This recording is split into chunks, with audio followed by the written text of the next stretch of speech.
आखिर बीरबल ने क्यों बेचे पूरे अस्तबल के घोड़े? पूरे दरबार में हलचल मच गई। बीरबल का अनोखा व्यापार। जब खाली हो गया शाही अस्तबल। मुगल सल्तनत की राजधानी आगरा में उस दिन हवा कुछ अलग ही रुख दिखा रही थी। सम्राट अकबर के भव्य दरबार में वैसे तो हर दिन नई नई समस्याएं आती थी, लेकिन आज का दिन कुछ विशेष था। सम्राट अकबर बहुत गुस्से में थे। उनके गुस्से का कारण कोई बाहरी दुश्मन नहीं, बल्कि उनके अपने शाही अस्तबल के घोड़े थे। दरअसल पिछले कुछ महीनों से शाही अस्तबल का खर्च आसमान छू रहा था, लेकिन घोड़ों की हालत गिरती जा रही थी। घोड़े सुस्त, दुबले और बीमार नजर आने लगे थे। अकबर ने कई बार अस्तबल के दरोगा इंचार्ज से पूछा तो उसने जवाब दिया, जहां पनाह, घोड़े बुढ़ापे की ओर बढ़ रहे हैं और नए घोड़े जो हम खरीद रहे हैं वे इस आबोहवा में ढल नहीं पा रहे। लेकिन बीरबल जानते थे कि दाल में कुछ काला है। उन्हें खबर थी कि अस्तबल का दरोगा घोड़ों के चने और दाने का पैसा अपनी जेब में रख रहा है और घोड़ों को केवल सूखा भूसा खिलाया जा रहा है। गुस्से में आकर अकबर ने दरबार में कहा, बीरबल, हमने सुना है कि तुम हर समस्या का समाधान जानते हो। ये घोड़े हमारी शान है, लेकिन अब ये बोझ लगने लगे हैं। अगर ये घोड़े सुधर नहीं सकते तो हम इन्हें किसी काम का नहीं समझते। बताओ, इनका क्या किया जाए? बीरबल ने मुस्कुराते हुए कहा, जहां पनाह, अगर आपकी इजाजत हो तो मैं इन सभी घोड़ों को बेच दूं, और मैं वादा करता हूं कि इन दुबले घोड़ों की कीमत मैं इतनी ऊंची वसूलूंगा कि हमारा शाही खजाना भर जाएगा। पूरे दरबार में सन्नाटा छा गया। दरबारी एक दूसरे का मुंह ताकने लगे। भला उन हड्डियों के ढांचे बन चुके घोड़ों को कोई महंगे दाम पर क्यों खरीदेगा? अकबर को भी हैरानी हुई। उन्होंने कहा, बीरबल, तुम होश में तो हो? इन मरियल घोड़ों को कौन खरीदेगा?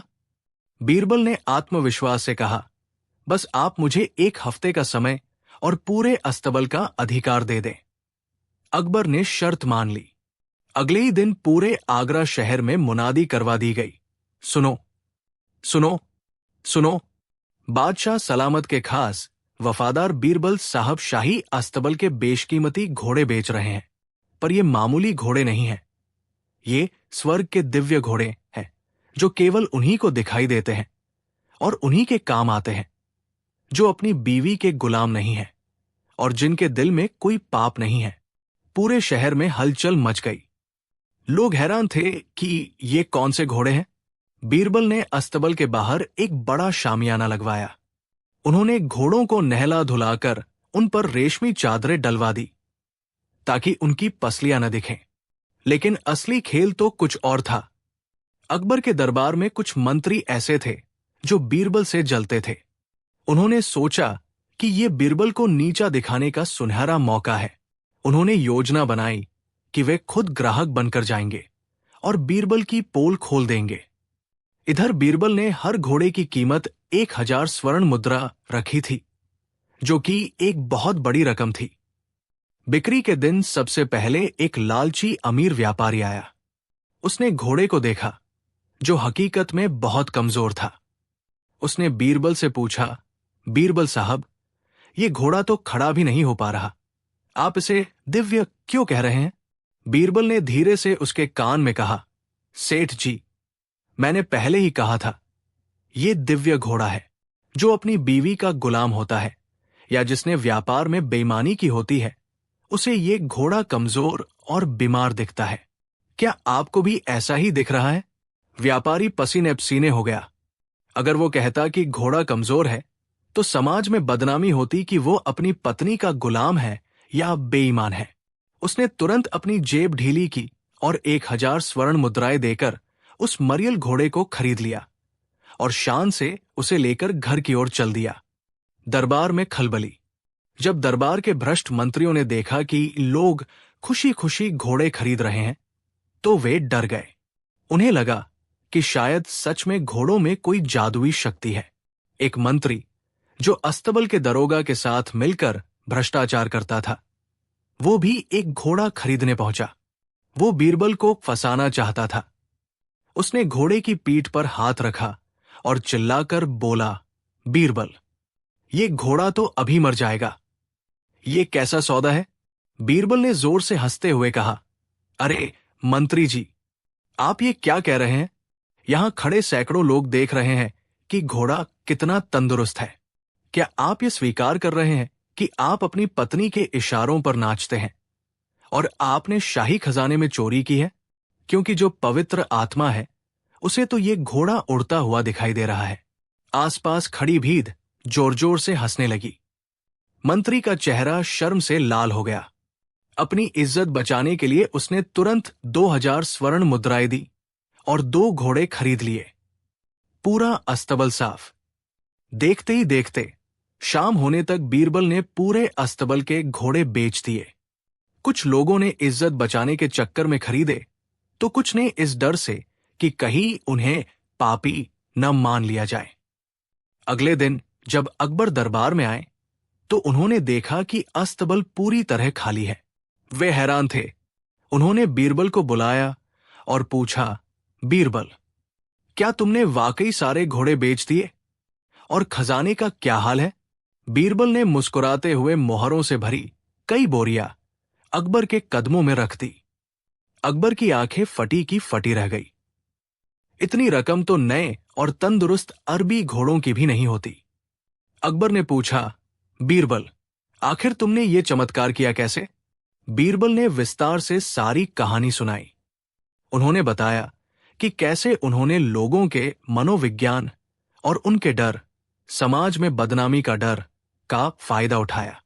बीरबल ने कहा, जहांपनाह, मैंने केवल घोड़े नहीं बेचे, मैंने उन लोगों के झूठ और पाखंड को बेचा है जो लोग खुद को ईमानदार कह रहे थे।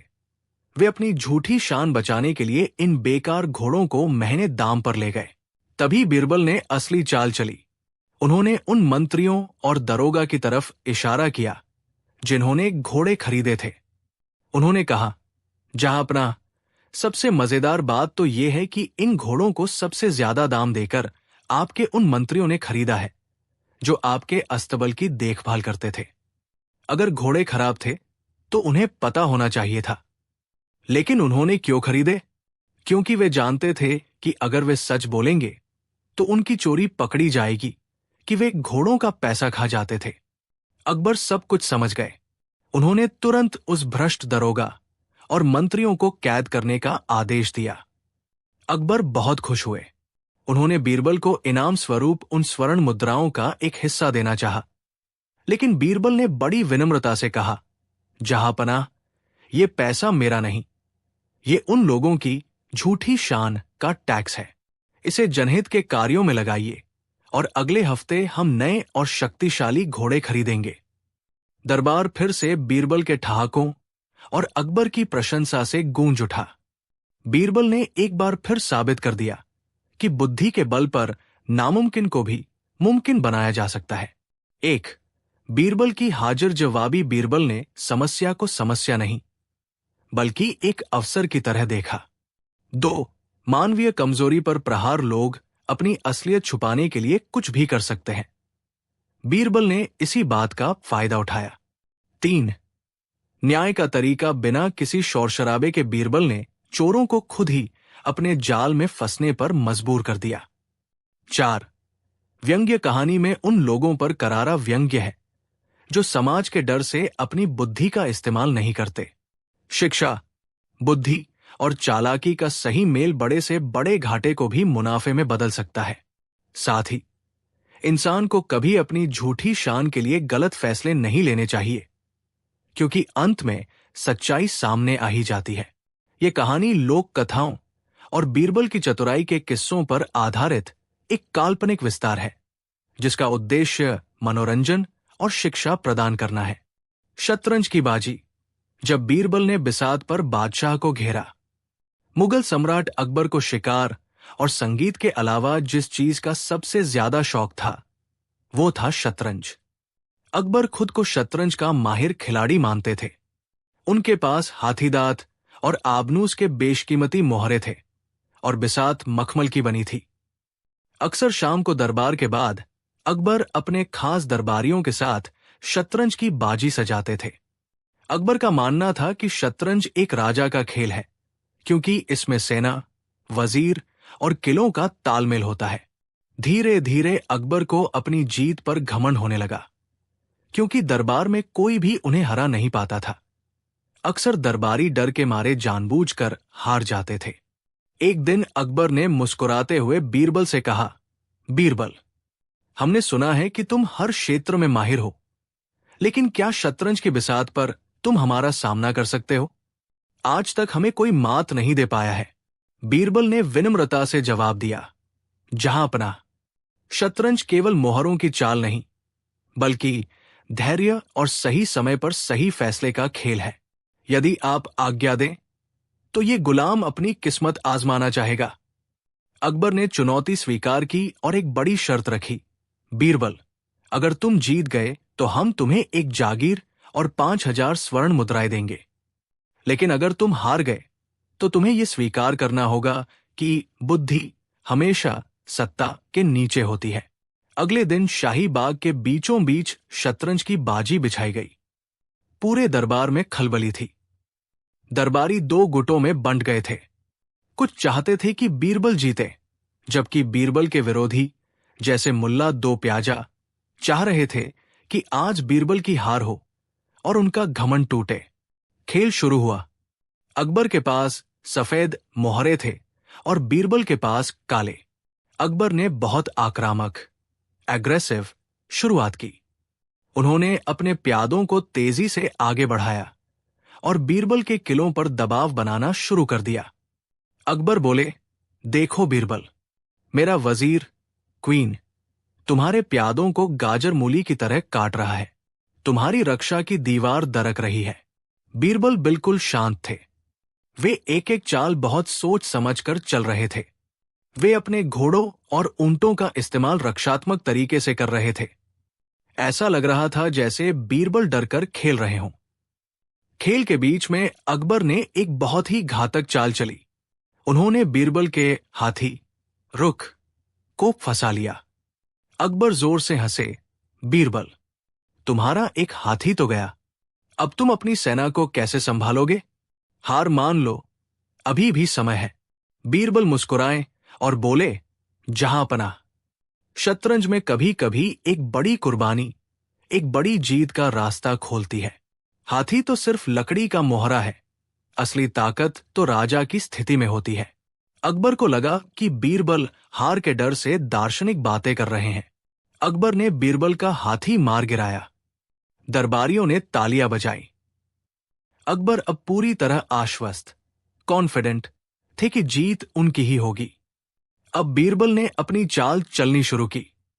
उन्होंने अपने घोड़े नाइट को एक ऐसी जगह रखा जहां से अकबर का राजा खतरे में तो नहीं था, लेकिन अकबर का वजीर फंस सकता था। अकबर ने देखा और सोचा, बीरबल मेरे वजीर को निशाना बना रहा है, लेकिन अगर मैं अपने वजीर को पीछे हटाता हूं तो मेरा हमला कमजोर पड़ जाएगा। अकबर ने अपने वजीर को बचाने के लिए एक प्यादा आगे कर दिया। यही अकबर से गलती हुई। वे बीरबल के बिछाए जाल को समझ नहीं पाए। बीरबल का असली मकसद वजीर को मारना नहीं था, बल्कि अकबर के राजा के चारों ओर की सुरक्षा, कासलिंग को कमजोर करना था। बीरबल ने अचानक अपने ऊंट बिशप से अकबर के राजा को शह चेक दी। अकबर चौंके। उन्हें अपना राजा हटाना पड़ा। राजा के हटते ही अकबर की पूरी व्यू रचना छिन्न भिन्न हो गई। खेल के अंत में अकबर के पास वजीर, हाथी और घोड़ा तीनों थे, जबकि बीरबल के पास सिर्फ एक घोड़ा, एक ऊंट और 2 छोटे प्यादे बचे थे। सबको लगा कि बीरबल अब हार ही जाएंगे। अकबर ने कहा, बीरबल, अब तुम्हारे पास बचा ही क्या है? 2 मामूली प्यादे, इनसे तुम मेरा क्या बिगाड़ोगे? बीरबल ने शांति से कहा, हुजूर, कभी कभी छोटे लोग, प्यादे ही बड़े बड़ों का तख्ता पलट देते हैं। बस उन्हें सही जगह पहुंचाने की जरूरत होती है। बीरबल ने अपने एक प्यादे को धीरे धीरे आगे बढ़ाना शुरू किया। अकबर ने उस प्यादे पर ध्यान नहीं दिया। वे बीरबल के घोड़े को मारने के पीछे पड़े रहे। जैसे ही बीरबल का वो प्यादा बिसात के आखिरी खाने 8th रैंक पर पहुंचा, वो वजीर बन गया। अब पासा पलट चुका था। बीरबल के पास अचानक एक नया वजीर आ गया। अकबर के होश उड़ गए। बीरबल ने अपने नए वजीर और पुराने घोड़े का ऐसा तालमेल बिठाया कि अकबर का राजा चारों तरफ से घिर गया। अकबर ने अपना वजीर बचाने की कोशिश की, लेकिन तब तक बहुत देर हो चुकी थी। बीरबल ने अपना घोड़ा ऐसी जगह रखा जहां से राजा कहीं हिल नहीं सकता था, और वजीर ने सीधा शह और मात दे दी। दरबार में सन्नाटा छा गया। बादशाह अकबर अपनी ही बिसात पर हार चुके थे। अकबर ने गौर से बिसात को देखा। वे अपनी हार पर यकीन नहीं कर पा रहे थे। उन्होंने पूछा, बीरबल, मेरे पास इतनी बड़ी सेना थी, वजीर था, हाथी थे, फिर भी मैं इन 2 प्यादों और एक घोड़े से कैसे हार गया? बीरबल ने झुककर सम्मान के साथ कहा, जहांपनाह, आप इसलिए हारे क्योंकि आप केवल ताकत पर भरोसा कर रहे थे और अपने दुश्मनों को छोटा समझ रहे थे। आपने सोचा कि प्यादा क्या कर लेगा, और इसी लापरवाही में आपने उस प्यादे को वजीर बनने का मौका दे दिया। बीरबल ने आगे कहा, शतरंज और जिंदगी दोनों का एक ही नियम है।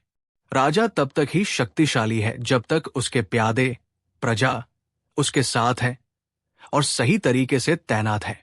आपने अपने वजीर, शक्ति को बचाने के चक्कर में अपने राजा, सिंहासन को असुरक्षित छोड़ दिया। अकबर बीरबल की इस बात से बेहद प्रभावित हुए।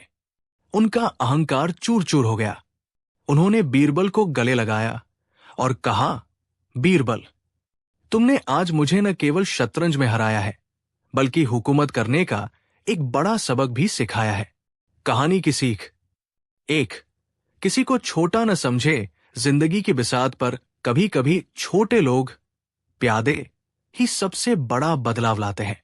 किसी की क्षमता को उसके आकार या पद से नहीं आंकना चाहिए। 2. धैर्य और रणनीति केवल ताकत से युद्ध नहीं जीते जाते। जीत के लिए धैर्य, योजना और सही समय का इंतजार जरूरी है। 3. अति आत्मविश्वास पतन का कारण। जब इंसान को लगता है कि उसे कोई हरा नहीं सकता, वहीं से उसकी हार की शुरुआत हो जाती है। 4. कुर्बानी का महत्व। कभी कभी छोटे लाभ, जैसे मोहरा बचाना, के लालच में हम बड़े लक्ष्य, जैसे जीत, को खो देते हैं। अकबर ने बीरबल को न केवल इनाम दिया, बल्कि उस दिन के बाद से वे जब भी शतरंज खेलते, बीरबल को अपने पास सलाह के लिए जरूर बैठाते। बीरबल मुस्कुराते और कहते, जहांपनाह, राजा आप ही हैं। मैं तो बस एक प्यादा हूं जो सही रास्ता दिखा रहा है, बिना तेल का दीपक।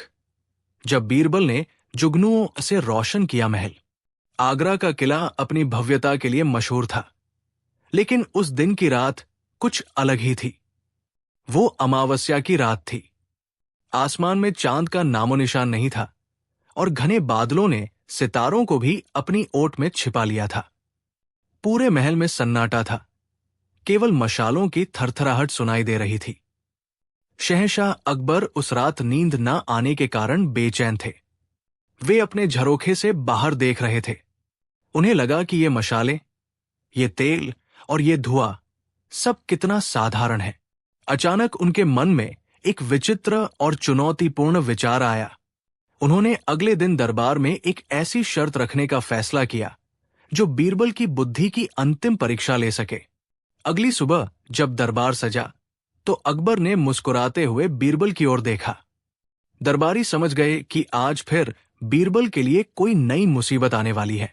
अकबर ने घोषणा की, मेरे अजीज दरबारियों, कल रात हमने गौर किया कि हमारा महल तेल और बाती के दियों से रोशन होता है, लेकिन हम चाहते हैं कि आज रात ये महल रोशन तो हो, पर उसमें न तेल का इस्तेमाल हो और न ही बाती का। जो कोई भी बिना तेल और बाती के महल के आंगन को जगमगा देगा, उसे 1000 स्वर्ण मुद्राएं इनाम में दी जाएंगी, और जो असफल होगा उसे अर्थदंड भरना होगा। पूरे दरबार में सन्नाटा छा गया। मुल्ला दोपियाजा ने धीरे से कहा, जहांपना, ये तो कुदरत के खिलाफ है। बिना ईंधन के रोशनी कैसे मुमकिन है? क्या बीरबल के पास कोई जादुई चिराग है? बीरबल ने अपनी चिरपरिचित मुस्कान के साथ आगे बढ़कर कहा, शहंशाह, आपकी ये इच्छा भी पूरी होगी। आज रात महल बिना तेल और बाती के ही चमकेगा। बस मुझे कुछ घंटों की मोहलत और थोड़े संसाधनों की अनुमति दे। अकबर ने अनुमति दे दी। बीरबल तुरंत महल से बाहर निकल गए। बाकी दरबारी आपस में खुसर पुसर करने लगे। क्या बीरबल पागल हो गए हैं? बिना तेल के दीपक कैसे जल सकता है? क्या वे सूरज को पकड़ लाएंगे? बीरबल सीधे शहर के बाहर उस इलाके में गए जहां घने जंगल और झीलें थी। उन्होंने वहां के स्थानीय बच्चों और ग्रामीणों को इकट्ठा किया। उन्होंने उनसे कहा, बच्चों, मुझे आज तुम्हारी मदद चाहिए। मुझे हजारों की तादाद में जुगनू, फायरफ्लाइज चाहिए। ग्रामीणों को आश्चर्य हुआ, पर बीरबल का आदेश था। बीरबल ने सैकड़ों की संख्या में पारदर्शी कांच के मर्तबान, जार्स और पतले मलमल के कपड़े का इंतजाम किया। दोपहर से शाम तक बीरबल और उन बच्चों ने हजारों चमकते हुए जुगनू पकड़े और उन्हें सावधानी से उन कांच के बर्तनों में डाल दिया। बर्तनों के मुंह पर मलमल का कपड़ा बांध दिया गया ताकि हवा अंदर जा सके और जुगनू जीवित रहें। केवल जुगनू काफी नहीं थे। बीरबल जानते थे कि जुगनू की रोशनी मंद होती है। उसे महल को रोशन करने लायक बनाने के लिए उन्होंने विज्ञान का सहारा लिया। उन्होंने महल के मुख्य आंगन में बड़े बड़े ऊंचे स्टैंड लगवाए और उन पर चांदी के बड़े और चमकदार ढाल, शील्ड्स लगवाए जो आईने, मिरर्स का काम कर सके। उन्होंने कांच के उन मर्तबानों को इन ढालों के सामने इस तरह रखा कि जुगनुओं की रोशनी उन चमकदार ढालों से टकराकर परावर्तित, रिफ्लेक्ट हो और पूरे आंगन में फैल जाए। रात हुई। अकबर, मुल्ला दो पियाजा और अन्य दरबारी आंगन में इकट्ठा हुए। चारों तरफ अंधेरा था। बीरबल ने अभी तक रोशनी का खुलासा नहीं किया था। अकबर ने अधीर होकर पूछा, बीरबल, रात हो चुकी है, कहाँ है तुम्हारा बिना तेल का दीपक?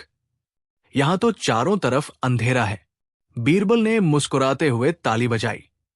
उनके सेवकों ने उन ढालों और मर्तबानों के ऊपर से काले पर्दे हटा दिए। क्षण भर में जो हुआ उसे देखकर सबकी आंखें फटी की फटी रह गई। हजारों जुगनू अपनी कुदरती रोशनी बिखेर रहे थे और चांदी की ढालों से टकराकर वो रोशनी 10 गुना बढ़ गई थी।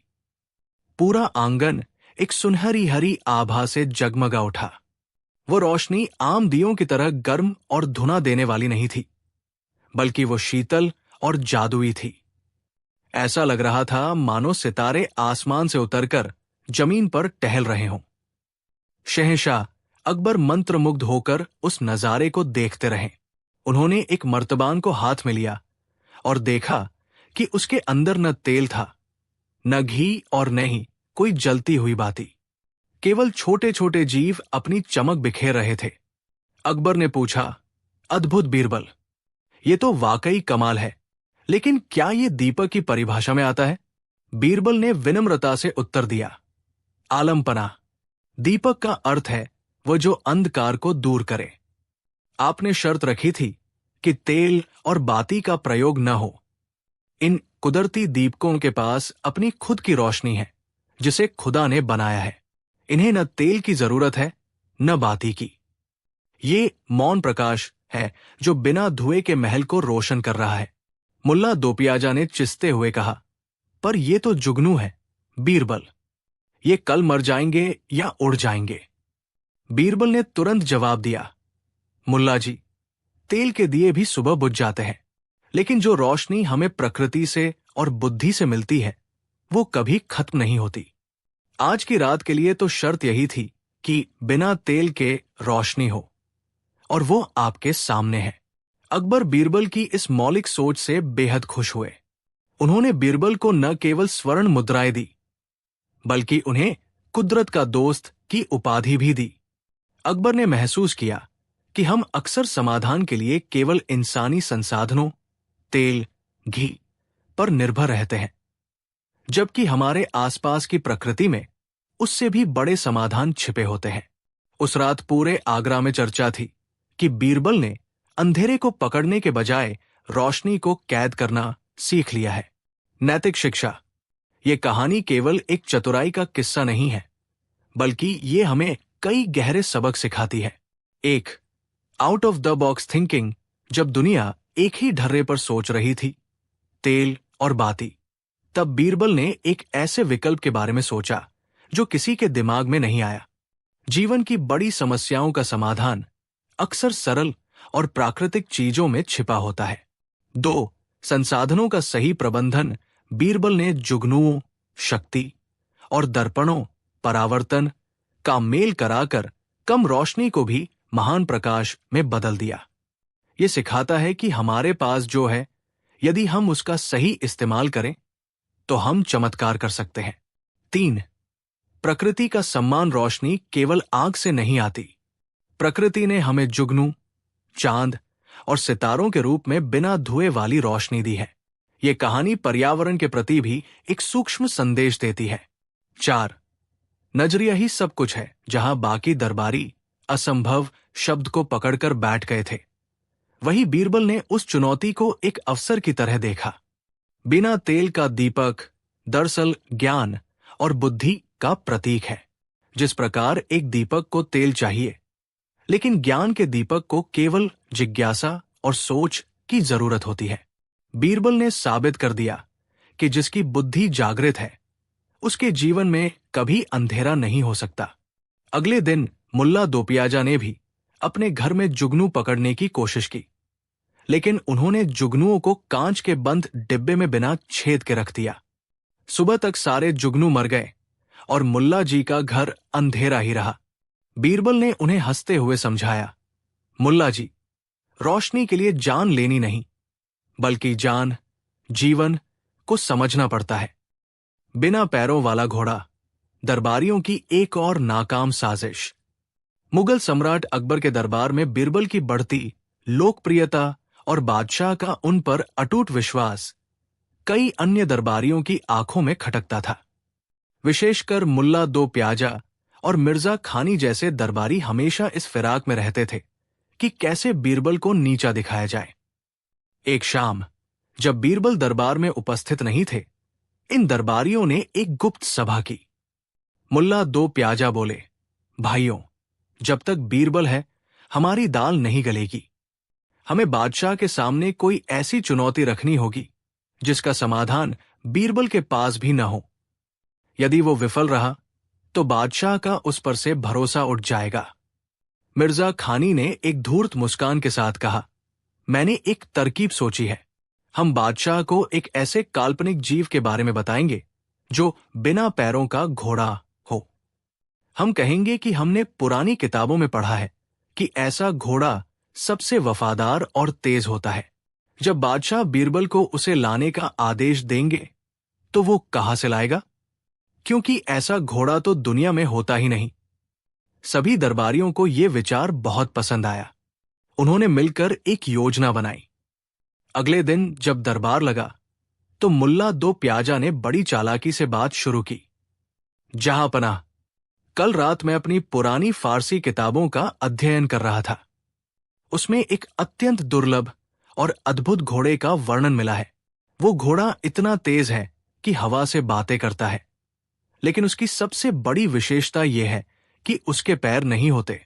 अकबर ने अपनी भौहें सिकोड़ी। बिना पैरों वाला घोड़ा?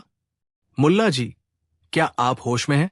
बिना पैरों के कोई जीव कैसे दौड़ सकता है, वो भी घोड़े की तरह तेज? मिर्जा खानी तुरंत बीच में बोले, हुजूर, मुल्ला साहब सही कह रहे हैं। वो एक तिलिस्मी घोड़ा है। वो थकता नहीं है, उसे चारे की जरूरत नहीं पड़ती और वो अपने सवार को कभी गिरने नहीं देता। हमने सोचा कि ऐसा नायाब घोड़ा तो सिर्फ शहंशाहन के अस्तबल की शोभा बढ़ाना चाहिए। अकबर की जिज्ञासा जाग उठी। उन्होंने बीरबल की ओर देखा और कहा, बीरबल, तुमने सुना? हमारे दरबारी एक ऐसे घोड़े का जिक्र कर रहे हैं जिसके पैर नहीं होते। हम चाहते हैं कि तुम आगामी 1 महीने के भीतर हमारे लिए वैसा ही एक घोड़ा पेश करो। यदि तुम सफल रहे तो तुम्हें मुंह मांगा इनाम मिलेगा, लेकिन यदि तुम असफल रहे तो तुम्हें बुद्धिमान की उपाधि छोड़नी होगी। बीरबल दरबारियों के चेहरों पर तैर रही शरारती मुस्कान को भांप गए। वे समझ गए कि ये एक और नई साजिश है। उन्होंने मुस्कुराते हुए कहा, जहां पनाह, हुक्म सर माथे पर। मैं जरूर कोशिश करूंगा कि वो बिना पैरों वाला घोड़ा आपके कदमों में हाजिर हो। दिन बीतने लगे। दरबारी मन ही मन जश्न मना रहे थे। वे बीरबल पर नजर रखे हुए थे, लेकिन बीरबल को किसी भी अस्तबल या बाजार में नहीं देखा गया। बीरबल अक्सर यमुना नदी के किनारे घंटों चुपचाप बैठे रहते और लहरों को देखते रहते। एक दिन बीरबल ने देखा कि एक बड़ा सा लकड़ी का लट्ठा पानी में बहता हुआ जा रहा है और एक मल्लाह उसे दिशा दे रहा है। बीरबल के दिमाग की बत्ती जल उठी। उन्हें अपनी चुनौती का उत्तर मिल गया था। उन्होंने तुरंत कुछ बढ़ी, कारपेंटर्स और कारीगरों को बुलाया और उन्हें एक गुप्त निर्देश दिया। महीना खत्म होने में अब केवल 2 दिन बचे थे। अकबर ने बीरबल को संदेश भेजा, बीरबल, क्या घोड़े का इंतजाम हुआ या हार मान ली? बीरबल ने जवाब भेजा, जहां पनाह, घोड़ा तैयार है, बस उसे चलाने के लिए विशेष मैदान की जरूरत है। कल सुबह आप पूरे दरबार के साथ यमुना के तट पर पधारें। वही वह घोड़ा अपनी रफ्तार दिखाएगा। अगली सुबह यमुना का किनारा शाही तंबू और दरबारियों से भरा हुआ था। मुल्ला 2 प्याजा और उनके साथी खुसर पुसर कर रहे थे। बीरबल जरूर आज कोई पागलपन करेगा। बिना पैरों का घोड़ा भला कहीं होता है?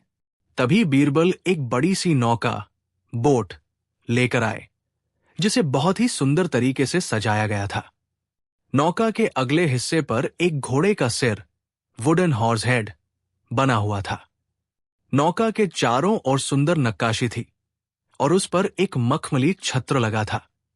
बीरबल ने अकबर के सामने झुककर कहा, जहां पनाह, आपका बिना पैरों वाला घोड़ा हाजिर है, कृपया इस पर सवार हों। अकबर हैरान थे। बीरबल, ये तो एक नाव है, मैंने तुमसे घोड़ा मांगा था। बीरबल ने शांत भाव से कहा, हुजूर, इस घोड़े को गौर से देखिए, क्या इसके पैर हैं? अकबर बोले, नहीं, इसके पैर नहीं हैं। बीरबल ने कहा, हुजूर, जैसा कि मुल्ला जी ने कहा था, ये घोड़ा थकता नहीं है, क्योंकि लकड़ी निर्जीव है, इसे चारे की जरूरत नहीं पड़ती, ये पानी और हवा पर चलता है और ये अपने सवार को कभी गिरने नहीं देता, क्योंकि ये पानी पर तैरता है। ये हवा की दिशा में सबसे तेज दौड़ता है और मिलों की दूरी चंद घंटों में तय कर लेता है। ये मिट्टी के मैदानों पर नहीं, बल्कि द्रव, पानी के मैदानों पर दौड़ने वाला बेजोड़ घोड़ा है। मुल्ला 2 प्याजा चिल्लाए, ये तो धोखा है, नाव को घोड़ा कहना तो बेवकूफी है। बीरबल ने तुरंत पलटवार किया, मुल्ला साहब, अगर आप अपनी किताबों में बिना पैरों वाले जीव को घोड़ा बता सकते हैं, तो मैं उस जीव को वास्तविकता में कैसे नहीं दिखा सकता? शब्द के पीछे छिपे अर्थ को समझना ही तो बुद्धिमानी है। यदि आप इसे घोड़ा नहीं मानते, तो क्या आप मुझे कोई ऐसा असली घोड़ा दिखा सकते हैं जिसके पैर न हो और वह दौड़ता हो? अगर नहीं, तो स्वीकार कीजिए कि मेरी ये जलनौका ही वो जादुई घोड़ा है जिसका वर्णन आपकी काल्पनिक किताबों में था। अकबर बीरबल की दलील सुनकर जोर से हंस पड़े। उन्होंने कहा, लाजवाब बीरबल, तुमने एक बार फिर साबित कर दिया कि शब्दों के जाल को कैसे काटा जाता है। बिना पैरों के यदि कोई चीज घोड़े की रफ्तार से सफर करा सकती है, तो वो निश्चित रूप से नाव ही है। अकबर उस जलघोड़े, नाव पर सवार हुए। बीरबल ने मल्लाहों को इशारा किया। चप्पू चलने लगे और नाव लहरों को चीरती हुई तेजी से आगे बढ़ने लगी। हवा के झोंकों के साथ नाव की रफ्तार देख अकबर मंत्रमुग्ध हो गए। उन्होंने नाव से उतरकर बीरबल को अपनी सबसे कीमती अंगूठी भेंट की और मुल्ला 2 प्याजा की ओर देखते हुए कहा, मुल्ला जी, अगली बार जब आप किसी किताब से चुनौती लाएं, तो ये याद रखिएगा कि बीरबल उस किताब के पन्नों के बीच छिपे सच को ढूंढ निकालने में माहिर है। दरबारी शर्म के मारे अपना सिर झुकाकर वहां से खिसक लिए। उनकी एक और साजिश नाकाम हो गई थी। कहानी की सीख: एक, उपस्थिति और बुद्धिमानी कोई भी समस्या या मांग असंभव नहीं होती, बशर्ते आप उसे देखने का नजरिया बदल लें। बीरबल ने एक रूपक को वास्तविकता में बदल कर दिखा दिया। 2, ईर्ष्या का परिणाम दूसरों को नीचा दिखाने की कोशिश में अक्सर इंसान खुद ही हास्यास्पद बन जाता है।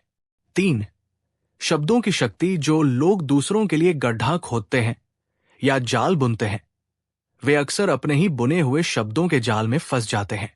दरबारियों ने सोचा था कि वे बीरबल को अप्राकृतिक मांग में फंसा देंगे, लेकिन बीरबल ने प्रकृति के एक साधन, नाव, को ही जादुई घोड़ा बनाकर पेश कर दिया। ये कहानी हमें सिखाती है कि अक्ल बड़ी या भैंस वाले सवाल का जवाब हमेशा अक्ल ही होता है। बीरबल और कंजूस सेठ, कंजूसी का डब्बा और अक्ल का हलवा। मुगल सल्तनत की राजधानी आगरा में जहां एक और बादशाह अकबर की दरियादिली के चर्चे थे, वहीं दूसरी ओर शहर के एक सेठ की कंजूसी के किस्से गली कूचों में मशहूर थे। इस सेठ का नाम था करोड़ीमल। नाम तो करोड़ीमल था, लेकिन हालत यह थी कि वो अपनी परछाई पर भी पैसे खर्च करने से डरता था। शहर में उसके बारे में एक कहावत मशहूर थी: सेठ करोड़ीमल के हाथ से अगर गलती से धेला गिर जाए तो वो उसे तब तक ढूंढता है जब तक कि धेला खुद रोकर बाहर ना आ जाए। सेठ करोड़ीमल की कंजूसी के कुछ नमूने तो जगजाहिर थे। वो रात को दिया इसलिए नहीं जलाता था क्योंकि तेल खत्म हो जाएगा। वो अपने जूतों को हाथों में उठाकर चलता था ताकि घिस न जाए। यहां तक कि उसने अपने घर के नौकरों को भी हवा खाने की सलाह दी थी ताकि खाने का खर्चा बचे। एक शाम आगरा के शाही दरबार में हसीम जाग का दौर चल रहा था। तभी एक दरबारी ने सेठ करोड़ीमल का जिक्र छेड़ दिया। उसने कहा, जहांपनाह, हमारे शहर में एक ऐसा महान कंजूस है जिसने आज तक किसी को एक फूटी कौड़ी दान नहीं दी। दावत देना तो बहुत दूर की बात है। अकबर को यह सुनकर बड़ा आश्चर्य हुआ। उन्होंने कहा, क्या हमारे राज्य में कोई इतना बड़ा कंजूस हो सकता है? बीरबल, क्या तुम उस सेठ से एक वक्त की दावत ले सकते हो? बीरबल मुस्कुराए और बोले, जहांपनाह, वो सेठ इतना बड़ा मक्खी चूस्त है कि अगर उसके दूध में मक्खी गिर जाए तो वो मक्खी को फेंकने से पहले उसे चूसता है ताकि दूध बर्बाद ना हो। लेकिन आपकी आज्ञा हो तो मैं उससे न केवल दावत लूंगा बल्कि वो खुद हमें खुशी खुशी खिलाएगा। अकबर ने चुनौती दे दी, ठीक है बीरबल, अगर तुम उस सेठ से शाही दावत ले सके तो हम तुम्हें 100 स्वर्ण मुद्राएं इनाम में देंगे, और अगर हार गए तो तुम्हें पूरे दरबार को दावत देनी होगी। बीरबल ने अगले ही दिन अपनी योजना पर काम शुरू कर दिया। उन्होंने फटे पुराने कपड़े पहने, थोड़ा वेश बदला और सेठ करोड़ीमल की दुकान के बाहर जाकर बैठ गए। बीरबल जानते थे कि सेठ को केवल एक ही चीज से प्यार है, पैसा और मुफ्त का लालच। बीरबल ने अपने एक साथी को व्यापारी बनाया और उसे एक बड़ा सा संदूक दिया जिसमें पत्थर भरे थे, लेकिन बाहर से वो बहुत कीमती लग रहा था। वो साथी सेठ की दुकान पर पहुंचा और बोला, सेठ जी, मैं एक परदेसी व्यापारी हूं। मेरे पास हीरों और जवाहरात से भरा ये संदूक है। मुझे कुछ दिनों के लिए शहर से बाहर जाना है। क्या आप इसे अपने पास अमानत के तौर पर रख सकते हैं? बदले में जब मैं वापस आऊंगा तो आपको इसमें से एक छोटा हीरा इनाम में दूंगा। मुफ्त का हीरा सुनते ही सेठ करोड़ीमल की आंखों में चमक आ गई। उसने फौरन संदूक रख लिया। बीरबल, जो बाहर भिखारी बनकर बैठे थे, ये सब देख रहे थे। कुछ दिनों बाद बीरबल ने अपना वेश बदला और एक ज्योतिषी बनकर सेठ के घर पहुंचे। उन्होंने सेठ का हाथ देखा और लंबी सांस ली। सेठ ने घबराकर पूछा, क्या हुआ पंडित जी? मेरा हाथ देखकर आप उदास क्यों हो गए? बीरबल, ज्योतिषी के वेश में, बोले, सेठ जी, आपके पास धन तो बहुत है, लेकिन आपके सितारों में एक बड़ा दोष आ गया है। आपके घर में रखा कोई संदूक आपकी जान का दुश्मन बनने वाला है। उस संदूक के अंदर जो चमक है वो आपकी किस्मत को खा जाएगी, जब तक कि आप किसी बुद्धिमान ब्राह्मण और उसके कुछ मित्रों को महाभोज, बड़ी दावत न करा दें। सेठ को उस संदूक की याद आई। उसे लगा कि परदेसी व्यापारी का संदूक ही वो बला है। वो संदूक भी नहीं छोड़ना चाहता था और अपनी जान भी प्यारी थी। उसने सोचा, अगर मैं एक सस्ती सी दावत दे दूं तो शायद जान बच जाए और संदूक का हीरा भी मेरा हो जाए। सेठ करोड़ीमल ने बीरबल, ज्योतिषी, से कहा, पंडित जी, मैं दावत देने को तैयार हूं। आप कल अपने 5-6 मित्रों के साथ मेरे घर आ जाइए। लेकिन कंजूस सेठ ने मन ही मन एक योजना बनाई। उसने अपनी पत्नी से कहा, सुनो, खाना तो बनाना, लेकिन सारा खाना काल्पनिक होगा। हम केवल खुशबू फैलाएंगे और बर्तनों को ऐसे खड़काएंगे जैसे बहुत कुछ पक रहा हो। अंत में थोड़ा सा पानी पिलाकर विदा कर देंगे। अगले दिन बीरबल अपने साथ बादशाह अकबर भेष बदलकर और 3 अन्य दरबारियों को लेकर सेठ के घर पहुंचे। जैसे ही बीरबल और उनके साथी सेठ के घर पहुंचे, सेठ ने उनका बड़े उत्साह से स्वागत किया। रसोई से बहुत अच्छी खुशबू आ रही थी, जो कि सेठ ने केवल मसालों को आग में जलाकर पैदा की थी। सेठ बोला, पंडित जी, बैठिए। आज तो मैंने आपके लिए शाही पुलाव, रसमलाई, कचौड़ियाँ और केसरिया दूध बनवाया है। मेहमान बैठ गए। मेज पर खाली बर्तन रखे थे, जिनके ऊपर ढक्कन लगे थे। सेठ ने एक खाली बर्तन उठाया और बीरबल की थाली के पास ले जाकर डालने का अभिनय किया। सेठ बोला, लीजिए पंडित जी, ये गरम गरम पुलाव खाइए। इसकी खुशबू देखिए, कितनी लाजवाब है। अकबर और अन्य दरबारी हैरान थे। थाली खाली थी, लेकिन सेठ ऐसे बात कर रहा था जैसे थाली 56 भोग से भरी हो।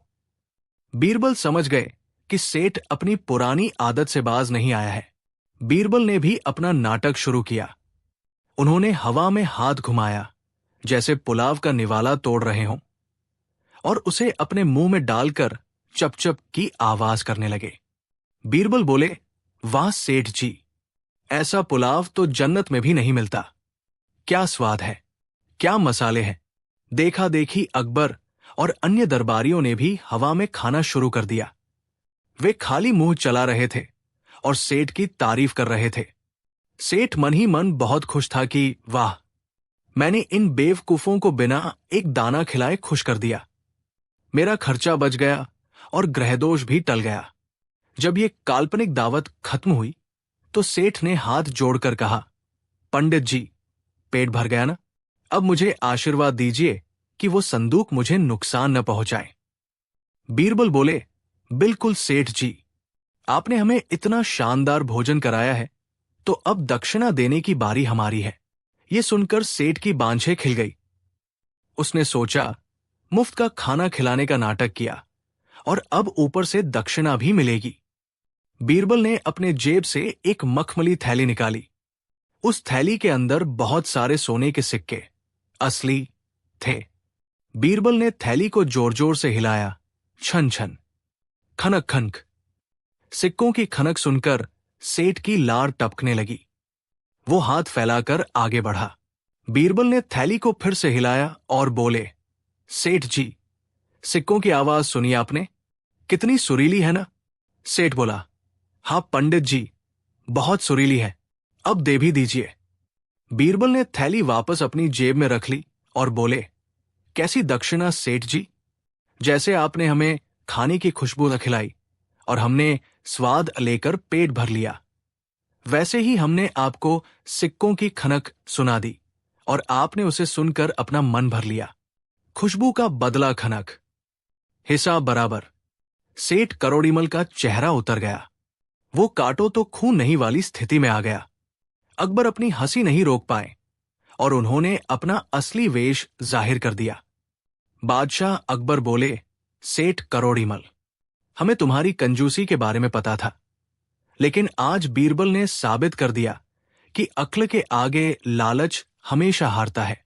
तुमने हमें भूखा रखने की कोशिश की, लेकिन बीरबल ने तुम्हें तुम्हारी ही भाषा में जवाब दिया।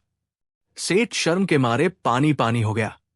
उसे डर था कि कहीं बादशाह उसे सजा न दे दे। वो उनके पैरों में गिर पड़ा और माफी मांगने लगा। बीरबल ने मुस्कुराते हुए कहा, सेठ जी, कंजूसी बुरी बला है। अब अपनी इस शर्मिंदगी को मिटाने के लिए सचमुच की एक शानदार दावत पूरे आगरा के गरीबों को खिलाइए, तभी आपके घर का दोष दूर होगा। सेठ को मजबूरी में और अपनी जान बचाने के लिए एक विशाल दावत का आयोजन करना पड़ा, जिसमें उसने दिल खोलकर भले ही रोते रोते सबको खाना खिलाया। कहानी की सीख: 1. जैसे को तैसा दुनिया आपके साथ वैसा ही व्यवहार करती है जैसा आप दूसरों के साथ करते हैं। चालाकी का जवाब हमेशा चतुराई से ही मिलता है। 2. कंजूसी का अंत बुरा केवल धन संचय करना ही जीवन नहीं है। जो धन दूसरों के काम न आए या खुद के सम्मान की रक्षा न कर सके, वो व्यर्थ है। 3. बुद्धि ही सबसे बड़ा धन है। बीरबल ने बिना किसी हिंसा या गुस्से के केवल अपनी बुद्धि के बल पर एक जिद्दी और कंजूस व्यक्ति को सीधा कर दिया। बीरबल ने सेठ को सिखाया कि अगर खाना ख्याली हो सकता है तो दक्षिणा भी हवाई हो सकती है। ये कहानी आज भी हमें याद दिलाती है कि ज्यादा चालाकी दिखाने वाला अक्सर खुद ही अपने जाल में फंस जाता है। मुल्ला दो प्याजा की चुनौती, महासंग्राम और मौन का संवाद। मुल्ला दो प्याजा। मुल्ला साहब अपनी विद्वत्ता और अरबी फारसी के ज्ञान पर बहुत घमंड करते थे। उन्हें लगता था कि बीरबल केवल लतीफे सुनाकर बादशाह का दिल जीत लेते हैं, जबकि असली ज्ञान तो उनके पास है। एक दिन दरबार लगा हुआ था। इत्र की खुशबू चारों ओर फैली थी। तभी मुल्ला दो प्याजा ने अपनी दाढ़ी पर हाथ फेरते हुए बादशाह से कहा, जहांपनाह, अक्सर देखा गया है कि आप हर मुश्किल सवाल के लिए बीरबल की ओर देखते हैं। क्या इस दरबार में दूसरों की बुद्धि का कोई मोल नहीं? मैं आज बीरबल को एक ऐसी चुनौती देना चाहता हूं जिससे यह सिद्ध हो जाएगा कि असली दादा इल्म, ज्ञान का उपहार किसके पास है। अकबर मुस्कुराए। उन्हें पता था कि जब भी बीरबल और मुल्ला टकराते हैं तो मनोरंजन भरपूर होता है। उन्होंने कहा, मुल्ला जी, हमें बीरबल की बुद्धिमानी पर पूरा भरोसा है, लेकिन यदि आप उन्हें चुनौती देना चाहते हैं तो हमें कोई ऐतराज नहीं। बीरबल, क्या आप तैयार हैं? बीरबल ने झुककर सलाम किया और कहा, जहांपनाह, मुल्ला साहब बड़े विद्वान हैं। उनकी चुनौती स्वीकार करना मेरे लिए सौभाग्य की बात होगी। मुल्ला दो प्याजा ने घोषणा की, ये मुकाबला 3 चरणों में होगा। पहले 2 चरणों में मैं सवाल पूछूंगा और आखिरी चरण मौन संवाद, बिना बोले बहस का होगा। अगर बीरबल हार गए तो उन्हें अपनी विद्वान की उपाधि छोड़नी होगी। पूरे दरबार में सन्नाटा छा गया। दरबारी खुसुर पुसुर करने लगे कि आज बीरबल फंस गए हैं। मुल्ला दो प्याजा ने अपना पहला सवाल दागा। उन्होंने बड़े गर्व से पूछा, बीरबल, तुम दुनिया भर की बातें करते हो, क्या तुम मुझे बता सकते हो कि इस पूरी धरती का केंद्र, सेंटर, कहाँ है? अगर तुम सही जवाब नहीं दे पाए तो मान लेना कि तुम्हारा ज्ञान अधूरा है। अकबर ने बीरबल की ओर देखा। बीरबल के चेहरे पर शिकन तक न थी। वे धीरे से उठे, अपने हाथ में पकड़ी हुई लोहे की छड़ी उठाई और दरबार के बीचों बीच फर्श पर एक गहरी लकीर खींचकर छड़ी को एक जगह गाड़ दिया। बीरबल बोले, मुल्ला साहब, जहां मेरी ये छड़ी गड़ी है, ठीक यही जगह पूरी धरती का केंद्र है। मुल्ला झल्लाकर बोले, ये कैसे हो सकता है? इसका क्या प्रमाण है? बीरबल ने बड़ी सादगी से जवाब दिया, हुजूर, अगर आपको शक है तो आप खुद फीता, मेजरिंग टेप लेकर पूरी दुनिया नाप लीजिए। अगर 1 इंच का भी फर्क निकला तो मैं अपनी हार मान लूंगा। मुल्ला अवाक रह गए। पूरी दुनिया को नापना नामुमकिन था। अकबर खिलखिलाकर हंस पड़े। पहला राउंड बीरबल के नाम रहा। मुल्ला ने हार नहीं मानी। उन्होंने दूसरा पेचीदा सवाल पूछा, ठीक है, धरती की बात छोड़ो, ये बताओ कि आसमान में कुल कितने तारे हैं और उतने ही क्या किसी और चीज की संख्या हो सकती है? बीरबल ने तुरंत दरबार के एक सेवक को इशारा किया। थोड़ी देर बाद सेवक एक बड़ी और बेहद घने बालों वाली भेड़ लेकर हाजिर हुआ। बीरबल बोले, मुल्ला जी, इस भेड़ के शरीर पर जितने बाल हैं, ठीक उतने ही तारे आसमान में हैं। अगर आपको यकीन न हो तो आप तारों को गिनना शुरू करें और मैं इस भेड़ के बाल गिनना शुरू करता हूं। सुबह तक पता चल जाएगा कि कौन सही है। मुल्ला दो प्याजा अपनी हार देख चिढ़ गए। उन्होंने कहा, यह तो मजाक हुआ, कोई भेड़ के बाल कैसे गिन सकता है? बीरबल ने उत्तर दिया, तो हुजूर, कोई आसमान के तारे कैसे गिन सकता है? आपने जैसा सवाल पूछा वैसा ही जवाब पाया। अकबर ने अपनी गद्दी पर झूमते हुए कहा, लाजवाब बीरबल। मुल्ला जी, अब आखिरी और सबसे कठिन चरण की बारी है। मुल्ला दो प्याजा ने अब अपना ब्रह्मास्त्र निकाला। उन्होंने कहा, अब हम बोलेंगे नहीं, मैं इशारों में सवाल करूंगा और बीरबल को इशारों में ही जवाब देना होगा। अगर बीरबल ने मेरे इशारे का गलत मतलब निकाला तो वे हार जाएंगे। ये सबसे कठिन परीक्षा थी। इशारों के कई अर्थ निकल सकते थे। मुल्ला दो प्याजा ने अपनी एक उंगली हवा में उठाई और बीरबल की ओर देखा। बीरबल ने बिना देर किए दो उंगलियां दिखाई। मुल्ला थोड़ा चौंके। फिर उन्होंने अपना पूरा हाथ, पांचों उंगलियां फैला कर दिखाया। बीरबल ने तुरंत अपना मुक्का, मुट्ठी बांध कर दिखाया। अब मुल्ला ने अपनी जेब से एक प्याज निकाला और बीरबल को दिखाया। बीरबल ने अपनी जेब से एक छोटा सा नींबू निकाला और मुल्ला की ओर बढ़ा दिया। अचानक मुल्ला दो प्याजा के पसीने छूटने लगे। उन्होंने अपने घुटने टेक दिए और अकबर से कहा, जहां अपना, बीरबल जैसा कोई नहीं, मैं अपनी हार स्वीकार करता हूं। पूरा दरबार अचंभित था। किसी को समझ नहीं आया कि हुआ क्या। अकबर ने उत्सुकता से पूछा, मुल्ला जी, हमें भी तो समझाइए कि आप दोनों के बीच क्या बातचीत हुई। मुल्ला दो प्याजा का स्पष्टीकरण। मुल्ला ने कहा, हुजूर, मैंने एक उंगली उठाई जिसका मतलब था कि ईश्वर एक है। बीरबल ने दो उंगलियां दिखाई जिसका मतलब था कि ईश्वर और उसकी आत्मा, जीव दो हैं, या फिर राजा और प्रजा दो है। फिर मैंने पांच उंगलियां दिखाई जिसका मतलब था कि इंसान पांच तत्वों से बना है। बीरबल ने मुक्का दिखाया जिसका मतलब था कि जब ये पांचों तत्व एक साथ मिलते हैं तभी शरीर में शक्ति, एकता आती है। मैंने प्याज दिखाया जिसका मतलब था कि जीवन की परतें प्याज की तरह कड़वी और पेचीदा होती है। बीरबल ने नींबू दिखाया जिसका मतलब था कि भले ही जीवन में कड़वाहट हो, लेकिन ज्ञान का एक छोटा सा कतरा, नींबू, उस कड़वाहट को दूर कर उसे जायकेदार बना सकता है। अकबर ने बीरबल की ओर देखा और पूछा, बीरबल, क्या तुमने भी यही सोचा था? बीरबल ठाका मारकर हंसे और बोले, नहीं जहांपना। मुल्ला जी ने जब एक उंगली दिखाई तो मुझे लगा कि वे कह रहे हैं कि मैं तुम्हारी एक आंख फोड़ दूंगा, तो मैंने दो उंगलियां दिखाई कि मैं तुम्हारी दोनों आंखें फोड़ दूंगा। फिर उन्होंने हाथ फैलाया। मुझे लगा वे कह रहे हैं कि मैं तुम्हारे गाल पर थप्पड़ मारूंगा, तो मैंने मुक्का दिखाया कि मैं तुम्हें घूंसा मारूंगा। आखिर में उन्होंने प्याज निकाला। मुझे लगा कि वे सब्जी के शौकीन हैं और मुझे चिढ़ा रहे हैं, तो मैंने अपनी जेब में रखा नींबू निकाल दिया कि हुजूर, अगर प्याज लाए हो तो सलाद के लिए नींबू भी लेते जाओ, स्वाद बढ़ जाएगा। बीरबल की बात सुनकर पूरा दरबार, यहां तक कि खुद मुल्ला दो प्याजा भी अपनी हंसी नहीं रोक पाए।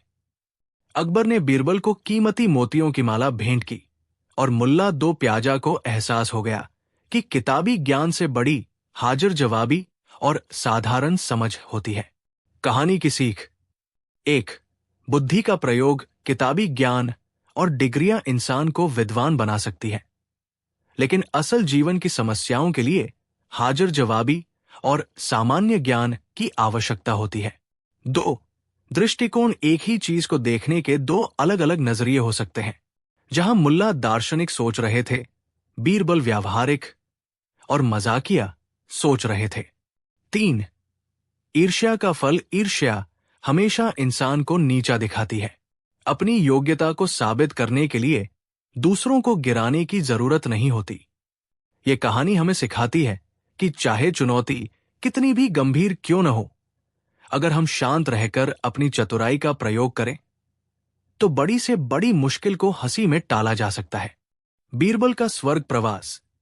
जब बीरबल पूर्वजों का हाल लाने स्वर्ग गए, मुगल सम्राट अकबर के दरबार में बीरबल का कद इतना ऊंचा हो गया था कि अब उनके विरोधियों की नींद उड़ चुकी थी। दरबार का शाही नाई, बार्बर और कुछ दरबारी, जिनमें मुल्ला दो प्याजा भी शामिल थे, बीरबल को रास्ते से हटाने के लिए किसी भी हद तक जाने को तैयार थे। एक दिन शाही नाई और दरबारियों ने मिलकर एक ऐसी साजिश रची जो अचूक लग रही थी।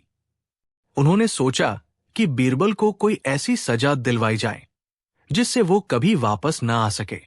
नाई ने कहा, क्यों न हम शहंशाह की भावनाओं का फायदा उठाएं?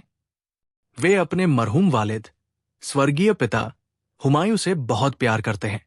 अगले दिन जब नाई अकबर की हजामत बना रहा था तो उसने बड़ी चालाकी से बात छेड़ी।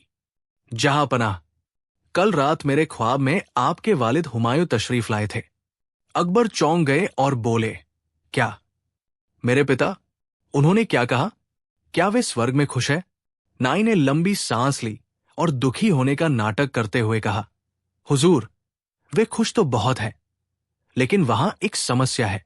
उन्होंने कहा कि स्वर्ग में सब कुछ है, बस वहां कोई अक्लमंद इंसान नहीं है जिससे वे गुफ्तगू कर सकें। वे वहां अकेले पड़ गए हैं और उन्हें दुनिया की खबरों की बहुत प्यास है। उन्होंने आपसे गुजारिश की है कि आप अपने दरबार से अपने सबसे बुद्धिमान वजीर को उनके पास स्वर्ग भेजें ताकि वे कुछ समय उनके साथ बिता सकें। अकबर भावुक हो गए। उन्होंने पूछा, लेकिन स्वर्ग जाएगा कौन और कैसे? नाई ने तुरंत कहा, जहां पनाह, आपके दरबार में बीरबल से ज्यादा अक्लमंद और कौन है? वही इस महान कार्य के योग्य है। अकबर ने बिना सोचे समझे बीरबल को बुलाया और कहा, बीरबल, हमारे पिता स्वर्ग में अकेले हैं। वे चाहते हैं कि तुम उनके पास जाओ और उन्हें दुनिया का हाल सुनाओ। ये हमारे लिए गर्व की बात है कि तुम इस सफर पर जाओगे। बीरबल तुरंत समझ गए कि ये नाई और उसके साथियों की सोची समझी साजिश है।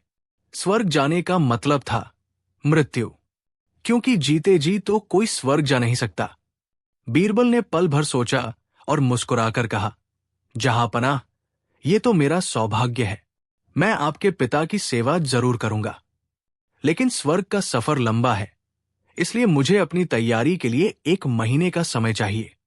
साथ ही मुझे अपने परिवार के लिए कुछ धन की भी आवश्यकता होगी ताकि मेरी अनुपस्थिति में उन्हें कष्ट न हो। अकबर मान गए। विरोधियों के चेहरे पर जीत की चमक थी। उन्हें लगा कि अब बीरबल का अंत निश्चित है। बीरबल घर पहुंचे। उन्होंने अपनी पत्नी को सब बताया। पत्नी रोने लगी, पर बीरबल ने कहा, धैर्य रखो, मैं मरने नहीं जा रहा। बीरबल ने अपने घर के पिछवाड़े एक ऐसी जगह चुनी जहां उनका अंतिम संस्कार किया जाना था। उन्होंने उस स्थान से अपने घर के अंदर तक एक गुप्त सुरंग, टनल खुदवाई। सुरंग का एक सिरा ठीक उस जगह खुलता था जहां चिता सजाई जानी थी। सुरंग के ऊपर उन्होंने घास और सूखी लकड़ियां बिछा दी ताकि किसी को शक न हो। पूरे 1 महीने तक बीरबल ने अपने इस गुप्त रास्ते का परीक्षण किया। उन्होंने ये भी सुनिश्चित किया कि सुरंग के अंदर हवा का प्रवाह बना रहे। 1 महीने बाद पूरा दरबार और शहर के लोग यमुना किनारे इकट्ठा हुए। बीरबल को एक ऊंची चिता पर बैठाया गया। नाई और दरबारी खुशी से फूले नहीं समा रहे थे। अकबर ने भारी मन से बीरबल को विदा किया। जैसे ही चिता में आग लगाई गई और घना धुआं उठा, बीरबल ने अपनी चतुराई दिखाई। धुएं की ओट लेकर वे चिता के नीचे बने गुप्त द्वार से सुरंग में उतर गए और सुरक्षित अपने घर पहुंच गए। बाहर लोगों को लगा कि बीरबल जलकर राख हो गए और स्वर्ग सिधार गए। दरबारियों ने जश्न मनाया और अकबर कई दिनों तक उदास रहे। बीरबल अपने घर में छिपकर रहने लगे। उन्होंने करीब 6 महीने तक अपनी दाढ़ी और बाल नहीं काटे। उनके बाल लंबे हो गए और दाढ़ी बढ़कर छाती तक पहुंच गई। वे बिल्कुल किसी साधु या ऋषि की तरह दिखने लगे। जब उन्हें लगा कि अब सही समय है, तो वे एक सुबह अचानक दरबार में हाजिर हुए। दरबार में सन्नाटा छा गया। लोग चिल्लाने लगे, भूत! बीरबल का भूत आ गया। अकबर अपनी गद्दी से उछल पड़े। उन्होंने गौर से देखा और चिल्लाए, बीरबल, क्या ये सचमुच तुम हो? तुम स्वर्ग से वापस कैसे आए? बीरबल ने झुककर सलाम किया और कहा, जी जहांपनाह, मैं साक्षात आपके सामने हूं। स्वर्ग में आपके पिता के साथ मेरा समय बहुत अच्छा बीता। अकबर ने उत्सुकता से पूछा, बताओ, मेरे पिता कैसे हैं? उन्होंने क्या संदेश भेजा है? बीरबल ने गंभीरता से कहा, हुजूर, आपके पिता बहुत खुश हैं। स्वर्ग में सोने के महल है, अमृत की नदियां हैं और अप्सराओं का नाच है। वे आपकी तरक्की से बहुत प्रसन्न हैं। लेकिन क्या बीरबल?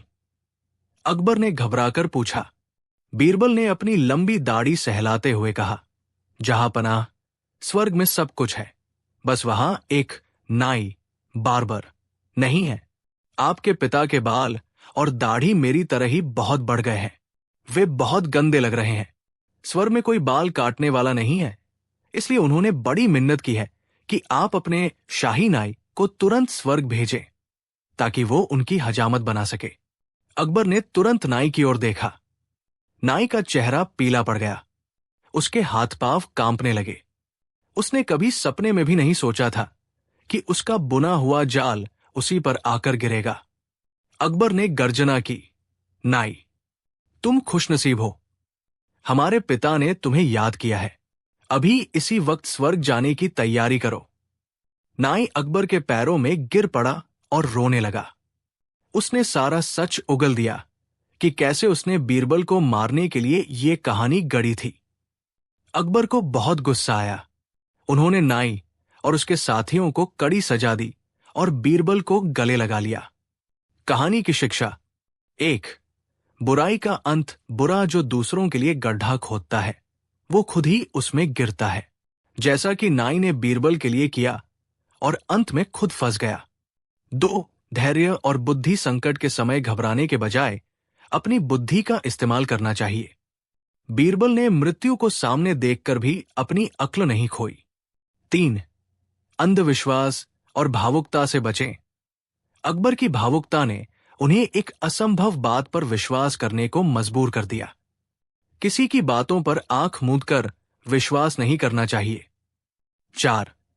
सत्य की अजेयता सत्य को कुछ समय के लिए दबाया जा सकता है। जैसे बीरबल 6 महीने गायब रहे, लेकिन वो अंततः विजयी होकर बाहर आता है। बीरबल का अवतार या स्वर्ग की यात्रा की ये कहानी हमें सिखाती है कि चतुराई केवल शब्दों का खेल नहीं है, बल्कि ये कठिन परिस्थितियों से बाहर निकलने का एक माध्यम है। बीरबल की ये जीत केवल उनकी व्यक्तिगत जीत नहीं थी, बल्कि ये न्याय और सत्य की जीत